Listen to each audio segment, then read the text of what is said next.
Senhoras e senhores, boa tarde. Gostaria de dar boas-vindas a todos que vieram prestigiar o segundo seminário Documentos Públicos na Era Digital, Soluções e Desafio da Gestão, Preservação e Segurança da Informação. Este seminário acontecerá em 2 dias, com uma mesa no dia de hoje e 2 para amanhã. Para fazer a abertura do evento, convido ao palco a senhora Ieda Pimenta Bernardes, diretora do Departamento de Gestão do SAESP e coordenadora substituta do Arquivo Público do Estado de São Paulo. Boa tarde a todos. É um prazer recebê-los. E eu acho que vocês tomaram uma decisão muito sábia, né, de participarem desse evento na tarde de hoje. E também espero contar com a presença de vocês no dia de amanhã. Porque, de fato, numa época de tantas restrições orçamentárias, conseguir reunir tantos especialistas de lugares tão diferentes do Brasil é uma coisa rara, né? Nós vamos ter aqui especialistas, talvez alguns dos maiores especialistas da atualidade em relação ao tema documentos digitais, que de origem, né, de vários estados, do Rio Grande do Sul, do Rio de Janeiro, de Brasília, de Campinas e de São Paulo. Então, o mérito todo é da diretora do Departamento de Preservação e Difusão do Acervo, Camila Brandi, e de toda a sua equipe, todo o seu staff, pelo esforço em conseguir parcerias que possibilitassem o convite a esses ilustres especialistas. Então, quero agradecer muito aqui aos nossos parceiros de sempre, a Prodesp, Companhia de Processamento de Dados do Estado de São Paulo, na pessoa do seu diretor-presidente, Célio Bozola, a Fundação Energia e Saneamento, na pessoa do presidente Sérgio Camargo, e também a EGAP, que está promovendo a transmissão deste evento, a Escola de Governo e Administração Pública, na pessoa do seu diretor Ramon Leonardi. Então, nosso obrigado a todos os parceiros. Quero dar as boas-vindas a vocês, em nome do coordenador titular do Arquivo Público do Estado, Fernando Padula, dizer que nós pudemos contar aí com a colaboração de toda a casa, de toda a nossa equipe técnica, tanto do DPDA, quanto do Centro de Difusão e Apoio à Pesquisa, o CEDAP, o Núcleo de Editoria, os colegas também do Departamento de Gestão do SAESP, do Centro de Processamento de Informações Digitais, o CEPID, do Núcleo de Comunicação, do Núcleo de Apoio Administrativo. A todos os servidores do Arquivo Público que colaboraram, fica aqui registrado os nossos agradecimentos. Na tarde de hoje, no dia de amanhã, nós vamos falar de temas que são temas críticos, né, hoje, para todos nós que atuamos na área. Hoje a gente fala muito em como preservar as informações, como garantir a segurança da informação, como impedir a quebra, né, da cadeia de custódia. Esses temas, como fazer análise diplomática e tipológica, né, porque parece que quando a gente entra no contexto digital, tudo muda. E, de fato, nada muda. O objeto é o mesmo, né? Continua sendo documento público, documento arquivístico. Esse que é fonte de pesquisa, que é fonte de garantia de direitos, é o mesmo documento. A missão do Arquivo Público do Estado continua sendo a mesma, quando falamos em documentos em papel, documento digital. A gente quer uma coisa até muito singela, até muito simples, não é? Mas que envolve uma política de Estado para dar conta. Nós queremos somente que os documentos gerados pelos órgãos e entidades da administração pública do Estado de São Paulo sejam preservados pelo tempo necessário, né? Que eles mantenham-se íntegros, que eles mantenham-se autênticos, que o seu valor de prova seja preservado ao longo do tempo. E esse tempo não são 5 anos, né? Esse tempo é o longo prazo, né? É a longa duração, é o processo histórico todo. Veja que o nosso documento mais antigo é do final do século XVI. E é o grande desafio que eu costumo propor aos nossos colegas e companheiros, né, da área de tecnologia da informação é justamente isso, como preservar, e não apenas preservar, tornar disponíveis informações digitais e documentos digitais que estão sendo produzidos hoje, daqui a 400 anos, daqui a 500 anos. Não basta apenas preservar, nós temos que ter acesso a essa informação. Mas a informação, o documento gerado no contexto digital, ela não se mostra, né, assim, de forma direta. O nosso acesso a ela é sempre mediado. É mediado por máquina, é mediado por equipamento, por programas, por software, por formatos de arquivos. Então, esse processo de mediação, ele se torna muito complicado, não é? Diante da obsolescência tecnológica, da fragilidade dos suportes. Então, de fato, é um desafio de grandes proporções que nós vamos ter que enfrentar daqui para frente. Hoje é um dia também muito especial, porque, durante o evento, estamos lançando a revista do Arquivo número 6, Tecnologia da Informação aplicada aos arquivos.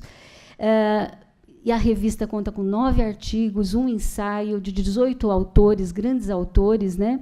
E eu convido vocês a pesquisar no nosso site para ter acesso a essa revista.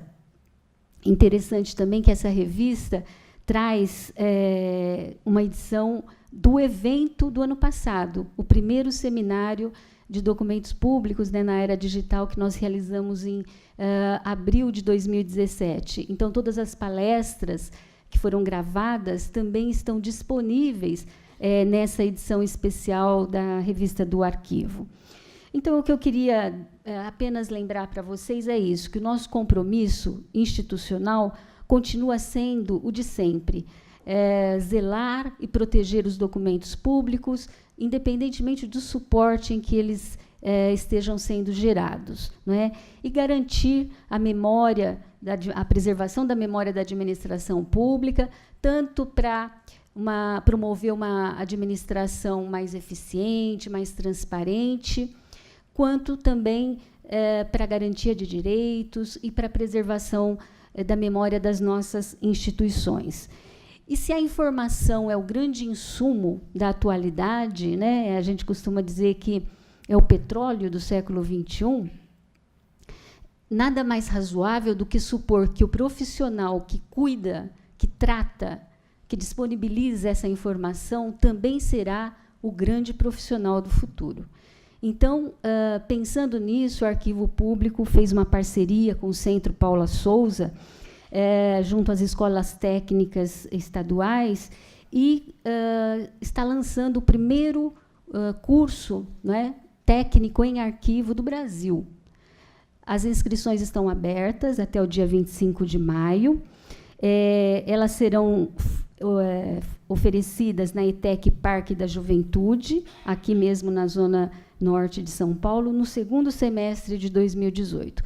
Então, avisem os seus conhecidos, os seus amigos, os seus colegas. Eu acho que, como o curso é noturno, pode ser que ele interesse também muito aos servidores estaduais e municipais, né?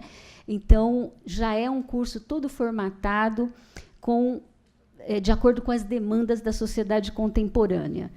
Esse curso vai falar de documentos, independentemente do suporte, e cada suporte, de acordo com as suas especificidades, também será abordado no programa do curso. Então, também falaremos nesse curso de documentos digitais, de preservação, segurança da informação, e não apenas de documentos produzidos e armazenados em papel, né, de forma convencional. Então, eu gostaria de desejar um bom trabalho a todos, que vocês saiam daqui muito mais enriquecidos do que quando entraram. Bom evento para vocês e muito obrigada.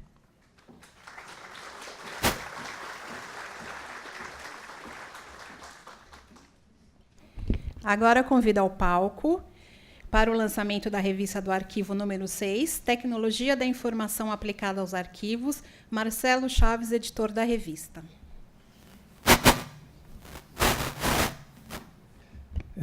Boa tarde, sou Marcelo Chaves, sou executivo público aqui do Arquivo Público do Estado de São Paulo, e também acumulo com muita dor e prazer essa função de editor da Revista do Arquivo. Eu queria agradecer a essa instituição por ter me dado essa oportunidade, né?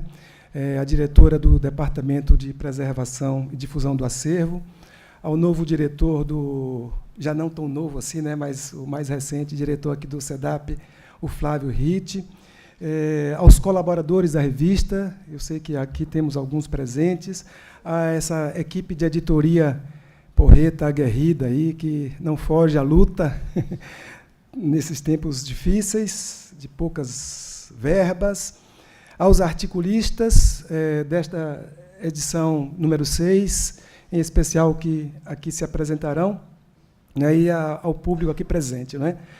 Bom, muito brevemente, esta instituição sempre esteve tensionada a se mostrar. Curiosamente, né, ela foi criada em 1892, o arquivo é formalmente criado, apesar de que temos acúmulo de documentos aí desde o século XVI, como vocês viram, mas em 1892 ele é criado formalmente, e já em 1894 aparece a primeira publicação do arquivo. Nós fizemos uma exposição aqui recentemente sobre essas publicações do arquivo, mas isso é só para demonstrar esta tensão que esta instituição tem digamos assim, em disponibilizar esta riqueza pulsante que nós temos aqui no arquivo. Mas, claro, não vamos tratar disso. Quero só destacar que também a instituição sempre esteve tensionada na sua história de publicações entre esse equilíbrio entre uma instituição de divulgação da história e divulgação das suas funções, daqueles ofícios que são típicos dos arquivos. Então, sempre alternou essa tensão. A gente vê lá, desde a década de 20, a gente está vendo os profissionais dos arquivos meio que divididos, né?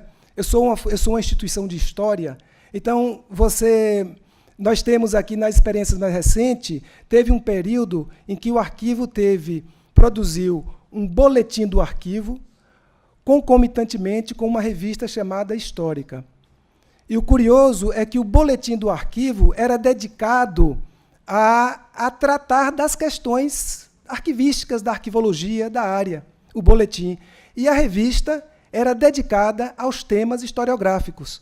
Então, essa tensão sempre permeou os arquivos e até hoje está presente em todas as difusões que eu conheço de arquivos, no Brasil e fora do Brasil.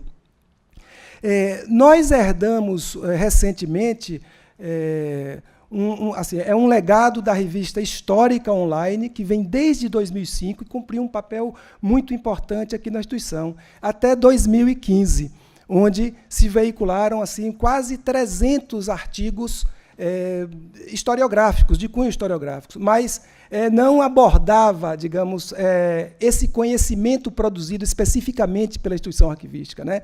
Então, nós somos sucessores da Revista Histórica, que agora nós disponibilizamos, né, uma ferramenta que vocês podem pesquisar os temas abordados pela Revista Histórica, dos quase 300 artigos que foram publicados ao longo desses 10 anos de Revista Histórica Online. Mas, em 2015, a gente resolveu renovar a revista e criamos, talvez por falta de criatividade, mas esta revista que, por teimosia, se chama Revista do Arquivo. E ela é uma revista... Nós temos o nosso editorial da Histórica 63, que fala dessa transição. As características dessa revista nova, recente, agora, que está no número 6, é o seguinte: ela é uma revista digital, é semestral, e nós temos 2 formatos. A revista ela é apresentada em 2 formatos. Ela tem uma versão que a gente diz assim que é online, que permite fazer uma certa interação, porque ela é cheia de links, e ela tem uma versão em PDF.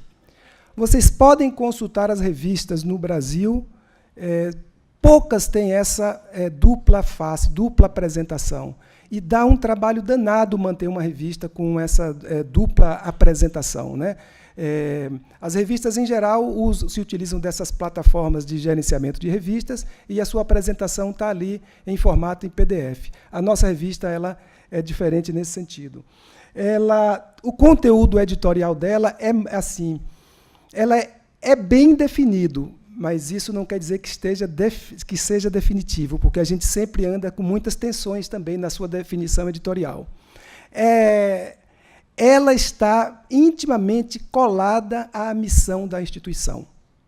Nós somos um arquivo, então a nossa revista se pretende uma revista de arquivo. Nós entendemos que aqui neste arquivo, e nos arquivos em geral, e na área, se produz conhecimento particular, diferenciado. Eu entendo que a arquivística não é uma ciência auxiliar da história. Ele é um campo próprio que produz conhecimento. E essa revista tem o compromisso de difundir esses conhecimentos. Essa opção da revista do arquivo não foi tranquila, não é fácil. Nós temos aqui centenas e centenas de universidades de história, faculdades de história espalhadas pelo Brasil, uma ciência já bem estabelecida mundo afora. Mas a nossa área de arquivologia ela é muito mais recente, e poucas faculdades no Brasil, e ainda em formação. Então, essa opção por, entre aspas, restringir o seu conteúdo editorial para, digamos, para um público, mas não se fecha para as outras áreas, é a arquivologia e todas as suas interfaces possíveis, que, na verdade, são todas as áreas do conhecimento. Então, na nossa revista se veicula artigos de gente da área do direito, gente da área da linguística, claro, da história, da administração. Então, na verdade, essa é a opção da revista, mas é uma opção, eu digo, difícil. E a gente hoje também trabalha com esse conceito temático. Cada edição, ela, do ponto de vista dos arquivos, ela se fecha num tema, não é? E diversos subtemas. Também é uma opção difícil, que não sabemos por quanto tempo poderemos mantê-la assim. Então, ela difunde os conhecimentos produzidos na área dos arquivos e suas interfaces e também difunde a nossa instituição, o Arquivo Público do Estado de São Paulo. Eu acredito que com esse número 6, desde o número 5, ela venceu essa fase de experimentação. Ela ainda está se achando, mas já está com muitas coisas bem definidas. E agora a gente entra numa fase assim, de consolidação, difícil, de ganhar realmente o mundo. Nós estamos agora consolidando uma rede de pareceristas, porque temos uma seção de artigos científicos, isso é muito caro à revista, é o coração da revista.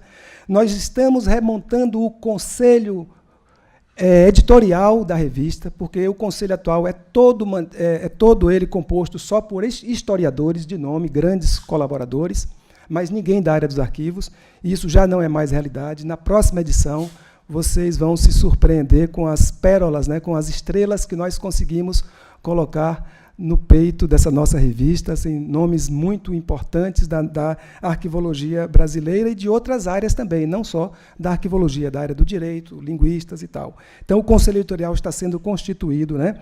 E eu queria só que a colega abrisse ali a revista para acessar no site. Esta é a capa da edição atual, certo? Que eu vou apresentar depois.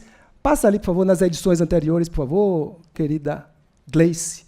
Ali. Então, nós já tivemos a número 1, que foi dedicada mais para... Bom, ela, como eu digo, a revista está muito colada àquilo que acontece no arquivo.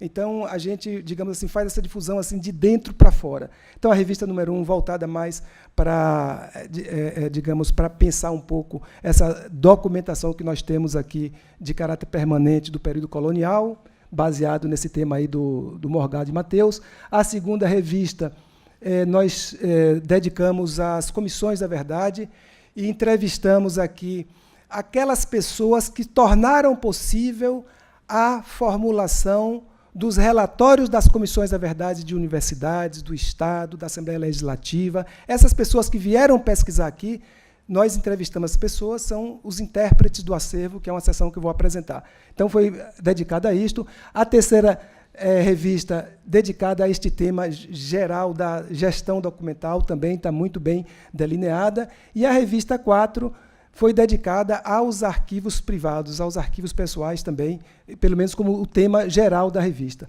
A revista 5, Arquivos de Direitos Humanos, nós fomos agraciados aí com o Prêmio Memória Mundo com esse tema, com base nos arquivos da CTV, que gerou esse dossiê Arquivos e Direitos Humanos, tem artigos estrangeiros, está muito interessante essa revista. Eu acho que na revista 5 a gente já mostra um certo amadurecimento. E aí chegamos nesta revista atual. As seções que ela tem, nós temos então a seção de artigos científicos, então nós temos rede de pareceristas que fazem a avaliação chamada cega, né? Eles não sabem quem são os autores. Nós temos recebido artigos de várias partes do país e de fora do Brasil. Esses artigos são avaliados por 2 pareceristas e por um terceiro, caso haja divergência no parecer. Mas ela não é só uma revista científica, ela não é uma revista acadêmica tout court. Ela pretende se qualificar junto à CAPES, mas é também uma dificuldade bastante grande, porque ela não é uma revista acadêmica. Nós não somos uma universidade. Nós somos uma instituição, digamos assim, pesada. É difícil manter uma revista com esse porte dentro de uma instituição complexa como a nossa. Então, mas a gente então mantém essa seção de artigos científicos, e temos também uma seção chamada Intérpretes do Acervo, onde nós convidamos um pesquisador que utiliza-se com frequência e sistemática o nosso acervo, e nós entrevistamos esse pesquisador.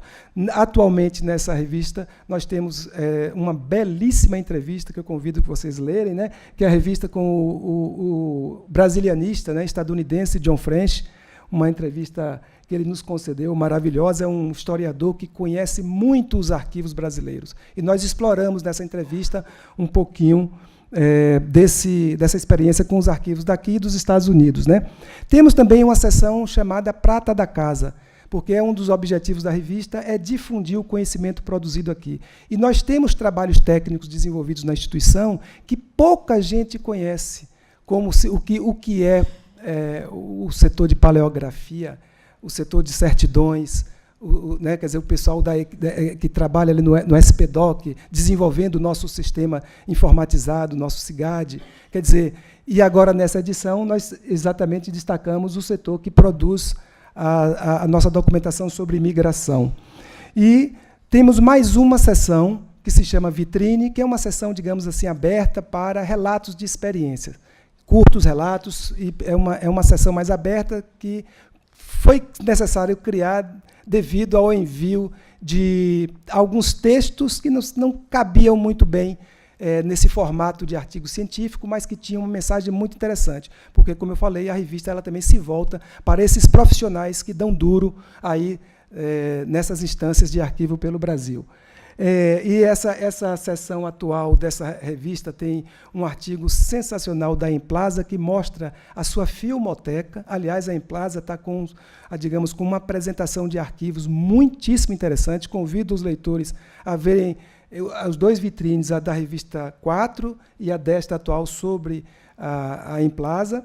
E também um artigo do Estevão Luz, que fala da insônia dos pesquisadores, que agora tem disponíveis, digamos, essa documentação digitalizada do Arquivo Nacional, da Biblioteca Nacional. Muito legal. E uma última seção, que é Arquivo Imagens, que é para difundir o nosso acervo iconográfico. Tudo bem? Então, está aí a revista. Eu espero que... Eu só quero dizer assim, aquilo que eu reforçar. É muito difícil, é muito complexo para uma instituição como a nossa. É muito ousada essa nossa proposição de manter uma revista com esse porte, com esse perfil. A gente percebe que ela está se formando, está se fazendo a cada edição, e ela precisa do apoio, e a gente está vendo que ela está tendo já uma capilaridade bastante interessante. A gente quer torná-la uma referência nacional nessa área de arquivos. E a edição número 7 está vindo aí com um tema muito legal, que é governança em arquivos. Convido a vocês a produzirem, né, para a revista número 7, que sairá na primeira quinzena de outubro. Então, não é fácil, nossa equipe está tendo cada vez mais o apoio aqui institucional, e a gente também quer angariar o apoio, principalmente do nosso conselho editorial e dos nossos pareceristas. Então, a gente pede que vocês divulguem. Bom, então, para finalizar, é claro, é com muito orgulho que a gente vem aqui hoje fazer esse lançamento, apesar de que ela já saiu desde o dia 22 deste mês, né, de abril, mas hoje, formalmente, já fazer esse lançamento aqui, agradecer a presença de vocês. Vocês vão ter aqui, agora, a palestra de alguns dos articulistas. Os nossos artigos, como a Ieda já antecipou, são 9 artigos, e um ensaio belíssimo. Leiam o ensaio desta moça que vai coordenar esta mesa agora, a Lenora Schweitzer, colaboradora, companheira nossa já de algum tempo, fez um ensaio magnífico que reflete sobre a função do arquivista nos dias atuais, dialogando com o arquivista francês Bruno Delmar. Não é? Temos uma série de artigos assim, que teorizam sobre essa questão dos documentos digitais vinculadas a questões da diplomática, né? Então, são, assim, digamos, um bloco de 4 artigos, alguns deles aqui serão apresentados, né? O Vanderlei dos Santos, um provocador, cadê o Vanderlei? Esse Vanderlei é danadinho, viu? Olha ele aqui, ele realmente faz um artigo instigante, aí, cutucando a área, fazendo essa área pensar para além da tradição. O artigo dele está muito interessante. A Natália Tonoli também, que está aqui, fez um belo artigo também mostrando como a diplomática é muito útil para entender os documentos desde a Idade Média até os atuais documentos digitais. Ela vai mostrando essa relação da diplomática e arquivística também muito legal. E o nosso colega Jorge, cadê o Jorge? Que está aqui, também foi uma grande descoberta nossa. Lançou um livro, né, Jorge? Você vai falar um pouquinho dele aqui, né? Recentemente, 000, beleza. Então, o Jorge, que junto com a equipe do Arquivo Nacional, também fez um belo artigo, refletindo um pouco sobre o arquivemática do Arquivo Nacional. Tudo bem, gente? Tá bom? Então, queria agradecer a todos e a todas pela presença, e aí, contem, fortaleçam a nossa revista, contribuam para ela, tá bom? Certo, Mayara? Posso ir? Tá bom, então, tchau e obrigado, e bom evento aí. No dia de hoje e de amanhã, hein? Amanhã tem um dia cheio.